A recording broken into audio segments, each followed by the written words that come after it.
1 Pierre chapitre 2, à partir du verset 1-2, et dit, rejetant donc toute malice et toute ruse, la dissimulation, l'envie et toute médisance, désirez comme des enfants nouveau-nés le lait spirituel et pur,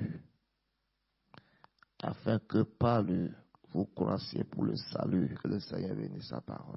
Il dit, rejetant donc toute malice et toute ruse, la dissimulation, l'envie et toute médisance. Désirez comme des enfants nouveau-nés le lait spirituel et pur. Ici, l'apôtre essaie de nous introduire comment nous devons croître pour le salut. Amen. Comment nous devons croître. Notre croissance spirituelle ne va pas venir parce que nous faisons le va-et-vient de l'Église. Il y a certaines choses que nous sommes supposés être en train de faire. Et quand nous serons en train de faire ces choses, ce sera le signe de notre croissance spirituelle. Amen. Il dit rejeter. Beaucoup d'enfants de Dieu ne se préoccupent pas de leur croissance spirituelle. Autrement dit, ils n'ont même pas envie de croître. Ils sont confortables dans leur immaturité spirituelle, dans leur enfantillage spirituel. Ils sont confortables dedans. Et quel que soit le temps qu'ils ont été avec le Seigneur, ils ne veulent pas changer. Amen. Si vous restez comme ça pendant longtemps, un jour, vous risquez de quitter la foi. Vous voyez, quand vous voyez un arbre debout, c'est que ce que nous regardons la plupart du temps, nous regardons les feuilles ou bien et les fruits. Jusqu'à ce qu'un jour tu ne passes sans, avec une toute petite pluie, tu as vu que l'arbre est penché de côté. Et tu vois qu'au fait, l'arbre avant n'avait pas plus de racines. L'arbre était juste debout et est soutenu par une seule racine ou deux racines. Et à la moindre opportunité de destruction, l'arbre tombe de côté. C'est la raison pour laquelle vous allez croiser pas mal de chrétiens, des gens que vous avez connus dans la foi, qui étaient chauds pour Dieu, zélés pour Dieu.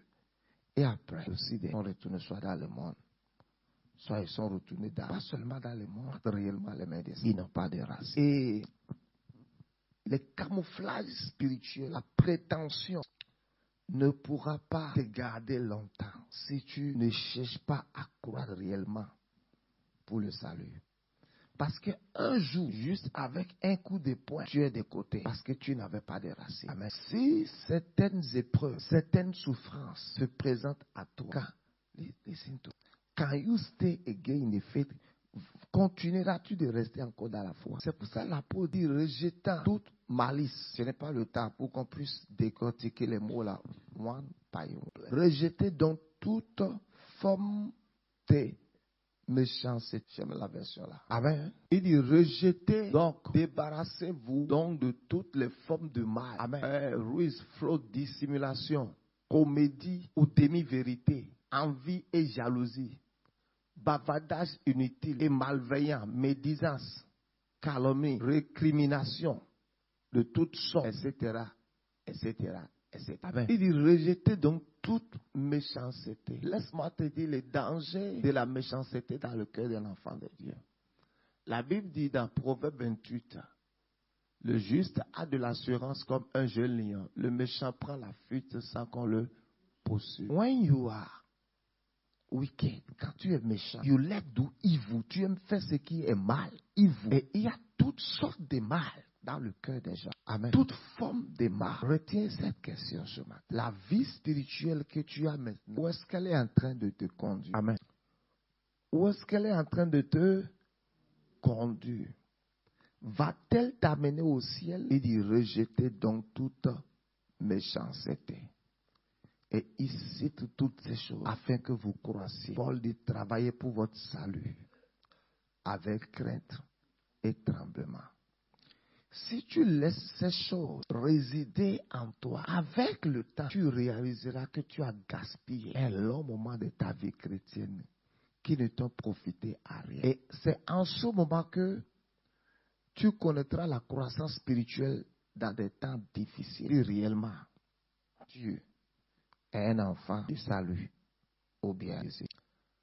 Alors l'apôtre nous demande de croître pour le salut. Et si tu dois croître, oui, il y a une manière, il rejette Donc, quiconque a encore toutes ces choses dans son cœur n'est pas en train de croire. La présence de toutes ces choses dans ton cœur est ce qui a fait la lumière en toi. Autrement dit, ta vie sera lumineuse d'un côté et obscure d'un côté. Jésus dit, le prince de ce monde arrive. Il n'a rien à moi. Quand les choses de Satan sont dans ton cœur, tu as une partie lumineuse. Amen. Et c'est ça parfois qui prolonge la délivrance des gens. C'est-à-dire, c'est ça qui fait que tous les jours, les gens se bagarrent avec les démons. Ils ne sont pas libérés. Parce que quoi? Quand la lumière rentre dans votre vie, la lumière de Christ, la lumière de la vérité, toute forme d'obscurité disparaît. Le diable va partir de votre vie. Le diable va partir de ta vie. Il dit rejeter donc toute méchanceté. Toute méchanceté. Il y a toutes sortes de méchanceté. La clé principale, la clé principale pour vaincre toutes ces choses is to walk in love. Listen to me. Love, l'amour. Quand je parle de ça, les gens ne connaissent pas ce que ça veut dire. Beaucoup d'enfants de Dieu ne savent pas ce qu'on appelle l'amour. Je le dis depuis un certain temps. Ça veut dire que tu n'es pas encore spirituel. Parce que le premier signe, la première étape, le premier pas dans l'escalier de la spiritualité, c'est l'amour. Pour monter, il faut toujours mettre pas sur l'escalier. Il faut toujours mettre un pas sur l'escalier. Tu ne peux pas vouloir monter quelque part et que tu vas grimper les murs d'une maison. Ou bien, tu rentres dans la maison et tu vas au 7e étage. Tu vas chercher l'escalier ou l'ascenseur. Le premier pas dans la spiritualité, le premier pas, c'est là. Et quand tu commences à marcher dans l'amour, je ne dis pas aimer un homme ou aimer une fille. Donc, je ne parle pas de tomber en syncope ou en coup de foot pour Marilyn ou bien, comment t'appelles? Céline. Céline. Pour Céline Dion. Pour Marina. Pour Attika. Donc c'est, quand la fille la chante, quelque chose m'arrive.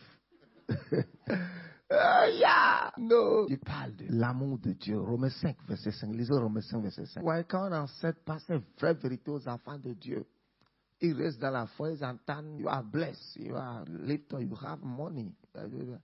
Après, tu auras tous tes enfants spirituels seront riches dans ton église, mais vont vivre comme des démons. À la fin, tu vas réaliser que tu n'as pas eu des brebis ni des disciples. Tu as eu que des enfants mondains et qui ne sont pas nés de nouveau ou des demi-convertis. Or, l'espérance ne trompe. Tu ne sais pas qu'il y a des chrétiens demi-convertis. Tu n'as pas demi-convertis. Mal nés de nouveau. Ou juste nés de nouveau et n'ont pas connu la croissance spirituelle ici. Quand spirituellement, tu restes à la même taille pendant longtemps. Imagine que toi, tu as un enfant. L'enfant a 10 ans. Mesure 1 mètre. Combien? À 10 ans, on doit avoir quelle taille? Nutritionniste, docteur nutritionniste. Depuis le temps là, tu ne m'as pas fait consultation pour me parler de ma nutrition, ce que je dois manger, ce que je ne dois pas manger. Le docteur nutritionniste ne connaît même pas 10 ans, les enfants. Français bébé. Nitromorphologie, mais de mes niveau nitro. Tu vois? Ok, imagine ton enfant à 10 ans, mesure 0,80 cm. À 15 ans, 0,80. À 17 ans, 0,90. Ça te fait quelque chose.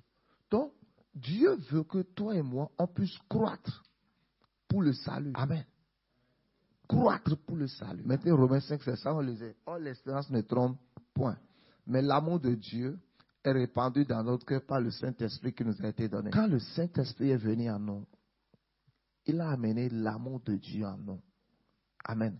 Et quand l'amour de Dieu, les courants de l'amour de Dieu arrivent dans notre cœur, ça envahit tout notre esprit. Ça nous donne maintenant la capacité, d'aimer Dieu et de pouvoir aimer comme Dieu. C'est le signe d'une personne spirituelle. Écoutez, beaucoup de gens ne savent pas ce qu'on appelle la spiritualité dans l'église. Amen. Même des pasteurs, they don't know. Tu n'es pas spirituel parce que tu prophétises. Tu n'es pas spirituel parce que tu as des visions. Non. Tu n'es pas spirituel parce que tu parles en langue. Tu es spirituel. Oui. Les gens, parce que ce sont ces choses qui font de quelqu'un. Tu n'es pas spirituel parce que tu parles. Amen. Prêcher d'abord, c'est un appel. Jérémie dit quoi? Jérémie dit, tu m'as appelé depuis que j'étais une masse informe. Est-ce qu'il était devenu spirituel avant que Dieu l'appelle? Oui. Maintenant, Dieu ne présente pas des personnes non formées. C'est pour ça que toutes les personnes que Dieu appelle dans la Bible, Dieu prend le temps de les former avant de les présenter. Moïse, Jérémie, toutes ces personnes-là, même Jésus, Dieu a pris le temps de les former avant de les présenter. Donc quand l'amour vient dans ton cœur, you start to, tu vois, l'amour dans ton cœur te convainc que ça là que tu fais is wicked, c'est mal, enlève ça. Il dit, ça là que tu fais, un chrétien ne doit pas vivre dans l'hypocrisie. Un chrétien ne doit pas vivre dans la méchanceté. Un chrétien ne doit pas vivre ces trucs en lui. Et quand tu aspires à une réelle vie spirituelle, ces choses qui étaient en toi, ouais, quand un panier est sale, vous n'avez pas forcément besoin de prendre une brosse et de l'eau et laver. Quand vous mettez le panier là et vous commencez à verser de l'eau dedans, l'eau sera en train de laver la parole. Et la Bible nous dit quoi? D'être lavé par l'eau de la parole. Donc quand la parole de Dieu commence à rentrer dans notre cœur, des choses que tu faisais avant, you cannot do that. Je vais te dire quelque chose pour clôturer. Et je veux dire ce que je vais te dire là. Que ce soit ce que tu vas garder. Es-tu enceinte de quoi? Amen. Ceux qui sont enceintes de destinée ne peuvent pas tout faire, ne peuvent pas tout manger, ne peuvent pas toucher à tout. Dieu a dit à la maman de Samson, listen to me. Samson était un pasteur. Il était appelé, mais il n'a pas connu la croissance spirituelle. Il n'a pas grandi. Dieu a dit à sa mère, Samson, il dit, à cause de l'enfant que tu portes, tu ne toucheras pas ça. Tu ne mangeras pas ça. To live long, pour avoir la durabilité dans la foi, you cannot touch everything. You cannot eat everything. You cannot do everything. Pour avoir la durabilité dans la foi, tu ne peux pas tout manger. Tu ne peux pas tout toucher. Tu ne peux pas tout regarder. Tu ne peux pas t'amuser avec tout. Et Dieu a dit à la mère de Samson, tu ne feras pas ci, tu ne feras pas ci, tu ne feras pas ça. Il dit même l'enfant, à cause de sa destinée, à cause de ce qu'il est le choix divin, à cause de sa mission, à cause de sa carrière, il y a certaines choses où tu dois bannir de ta vie. Live anyhow will help you to end anyhow. Vivre n'importe comment t'aidera à finir n'importe comment. Vie juste, vie pure. You cannot play with everything. Ouais, certains enfants de Dieu, vivre dans le mal ou le péché ou certaines choses, c'est comme un jeu pour eux. Amen. C'est juste un jeu. C'est juste un jeu. Et de rejeter donc toute méchanceté. Ceci, cela. Comme des enfants nouveau-nés. Désirez le lait spirituel. Désirez la parole de Dieu. Afin que vous croissiez pour le salut. Il dit, si vous avez goûté que le Seigneur est bon, vous voyez. Verset 4. Approchez-vous de lui, pierre vivante, rejetée par les hommes et choisie précieuse devant Dieu. 5. Et vous-même comme des pierres vivantes. Il dit, approchez-vous de lui. Approchez-vous de lui. Venez vous debout. Dis au nom de Jésus, l'amour de Dieu inonde mon cœur. Je déclare et je décrète que toute méchanceté, hypocrisie sont déracinées de mon cœur. Je marche à la lumière de la parole et ma vie va de gloire, de lumière en lumière, au nom de Jésus. Un pied.